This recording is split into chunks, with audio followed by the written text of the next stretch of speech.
আশা করছি সবাই খুব ভালো আছো, সুস্থ আছো, আর আমিও ভীষণ ভালো আছি। আমার নতুন আরও একটি ব্লগে তোমাদের সকলকে জানাই অনেক অনেক স্বাগত। তো আজকে হচ্ছে শনিবার আর এখন বাজে প্রায় সকাল 8:30 মতো। তাই আমিও সকাল সকাল ঘুম থেকে উঠে স্নান টান করে চলে এসেছি সোজা ঠাকুর ঘরে পুজো দিতে। তার কারণ হচ্ছে আজকে মহাশিবরাত্রি পুজো। তো ভাবলাম আজকে হচ্ছে আগে স্নান টান করে বাড়ির ঠাকুরকে পুজো দিয়ে নিই, তারপরে ভাবছি যাব একটু মন্দিরে। তো যাই হোক, তোমরা দেখতে থাকো আজকের ব্লগটা, আশা করছি তোমাদের ভালো লাগবে। প্রায় কয়েক বছর হয়ে গেল আমি এই শিবরাত্রির দিন বাইরের কোনো মন্দিরে গিয়ে পুজো করি না।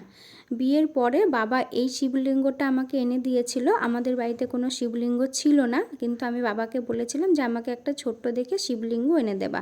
তো বাবা ছোট আনতে বলেছি, বাবা একটা বড় শিবলিঙ্গ এনে দিয়েছে।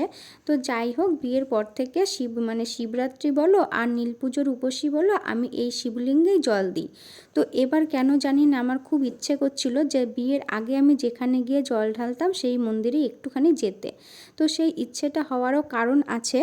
তোমার হচ্ছে আজকে আমার ছেলের স্কুল আছে, আর ওর স্কুল কালকে বন্ধ ছিল, মানে শুক্রবারে শিবরাত্রির জন্য বন্ধ ছিল। তো আজকে আর বন্ধ নেই, যেহেতু শিবরাত্রি এবার দুদিন পড়েছে, শুক্র আর শনিবার। তো আমি প্রথমে ভেবেছিলাম যে শুক্রবারেই উপোস করব, কিন্তু মা বলল থাকা, শুক্রবারে আর করতে হবে না, শনিবারেই করো। তো আমি ভাবলাম নিরামিষ যেহেতু খাওয়া হয়নি তাহলে শনিবারেই করি।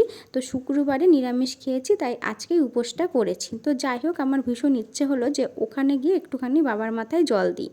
তো যেরকম ভাবনা সেরকম কাজ, তাই বোনকেও বললাম যে আমাদের বাড়ি চলে আয়। বোনও যেহেতু শিব পুজোর উপোস করে, তো আমাদের বাড়ি বলতে আমার বাপের বাড়ি। তো আমি ছেলেকে স্কুলে দিয়ে তারপরে আমি আর বোন যাব ওই মন্দিরে। তো যাই হোক, তোমাদের সাথে কথা বলতে বলতে আমার পুজো দেওয়াও কমপ্লিট হয়ে গেল। এবার ঠাকুরকে একটুখানি ধূপ ধুনো দেখিয়ে নিই।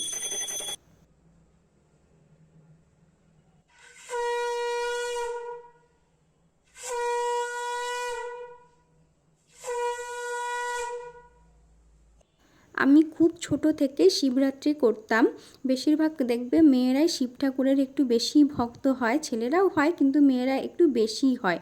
তো আমরাও খুব এরকম বিয়ের আগে শিবরাত্রি করতাম, আর তখন হচ্ছে সারা দিন উপোস থেকে তারপরে বিকেলবেলায় মন্দিরে গিয়ে বাবার মাথায় জল ঢালতাম। তারপরে বাড়িতে এসে রাতের বেলায়ও আমাদের বাড়িতে একটা ছোট্ট শিব ঠাকুর ছিল, তো সেই শিব ঠাকুরটাকে 4 প্রহরে প্রহরে জল দিতাম। কিন্তু আমার বাবার জন্য না সেটা আর হতো না, বাবা আমাদের কিছুতেই রাত জাগতে দিত না, বলতো ঘুমা ঘুমা। তো এরকম করে না একসময় কী করতাম, ঘুমিয়েই পড়তাম। আর তখন তো টিভি দেখা এই সমস্ত ছিল, তো টিভি দেখতে দেখতে একসময় ঘুমিয়েই পড়তাম। তো যাই হোক, আমি হচ্ছে রেডি হয়ে চলে এসেছি আমার বাপের বাড়িতে, আর আমি পরে নিয়েছি শাড়ি।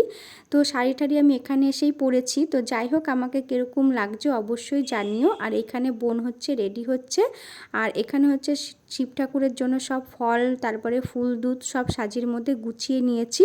তো আমাদের এইখানে যা হনুমানের উৎপাত, মানে আমাদের বাড়ির থেকে বেরোলেই একটা গলি আছে, সেইখানে হনুমানগুলো পুরো লাইন দিয়ে বসে থাকে, আর তার জন্য আমি একটুখানি এটা দিয়ে ঢেকে নেব যাতে হনুমান দেখতে না পায়। হনুমান দেখলে একবারে খাবলা দিয়ে সব নিয়ে চলে যাবে। তো যাই হোক, আমি আর বোন এখন বেরোচ্ছি মন্দিরে যাওয়ার জন্য। তো চলো যাওয়া যাক। তো আমরা পৌঁছে গেছি মন্দিরে, কিন্তু আমরা যেই মন্দিরে যাব ভেবে মানে বাড়ির থেকে এসেছিলাম, তো সেখানে আমাদের আর যাওয়া হয়নি। তো যাওয়া হয়নি বলবো না, গিয়েছি, কিন্তু ওই মন্দিরটায় না প্রচণ্ড ভিড় আর হচ্ছে প্রচণ্ড রোদের তাপ। তো বোনের একটু শরীরটা খারাপও করছিল, মাথা ঘোরাচ্ছিল, দাঁড়িয়ে থাকতে পারছিল না। তো তার জন্য আমরা চলে এসেছি নবদ্বীপ থানায়, আর এই থানাতেও একটা শিব মন্দির আছে, তো ভাবলাম এখানেই পুজো করে নিই। আর ওখানে যেহেতু এত ভিড় ছিল, ওখানে ব্রাহ্মণ খুব তাড়াহুড়া করছিল, সেরকমভাবে পুজোও করতে পারবো না আর কি। ও সে মানে কোনো রকম একটুখানি জল ঢেলে তারপরে বেরিয়ে পড়তে হচ্ছে ভিড়ের জন্য। তো ভাবলাম এখানে এসেছে, এখানে একটু ফাঁকাই আছে, তো এখানে একটু শান্তি করে বাবাকে একটু পুজো করতে পেরেছি আর কি। একটু ভালো করে, মানে ফাঁকা যেহেতু, সেরকম ভিড়ের কোনো ব্যাপার নেই, খুব ভালো করে এখানে পুজো করেছি। আসলে ভগবান যেখানে চাইবে আমরা হয়তো সেখানেই যাব। তো আমরা ভাবি এক আর হয়ে যায় অন্য রকম, সবসময় ভাবনা মতো কাজ হয় না। তো যাই হোক, এখানেও খুব ভালো করেই আমরা পুজো করেছি। আর এখানে না শুধু শিবলিঙ্গ নেই, শিবলিঙ্গর সাথে সাথে আরও ছোট ছোট মানে ঠাকুর আছে অনেক, একটা রাধাকৃষ্ণ আছে, আর ছোট ছোট অনেকগুলো রাধাকৃষ্ণ আছে, আর একটা কী ঠাকুর আছে আমি এই ঠাকুরের নাম জানি না। তো যাই হোক, এখানেও খুব ভালোভাবেই পুজো দিয়েছি।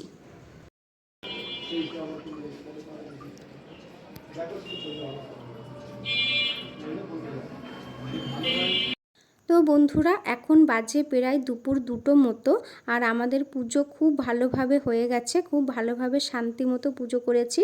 তো যাই হোক, এখন যাব হচ্ছে বাড়ির দিকে, আর বাড়িতে গিয়েই এখন খেয়ে নেব ভাত। মা বলেছে পুরোপুরি উপোস করতে হবে না, বাবার মাথায় জল দিয়ে তারপরে এক সেদ্ধ ভাত খেয়ে নেবা।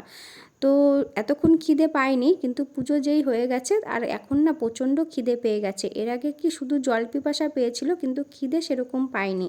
তো যাই হোক, আর 2টো বাজে, আর একটু পরে ছেলের স্কুলও ছুটি হয়ে যাবে, ওকেও আনতে যেতে হবে।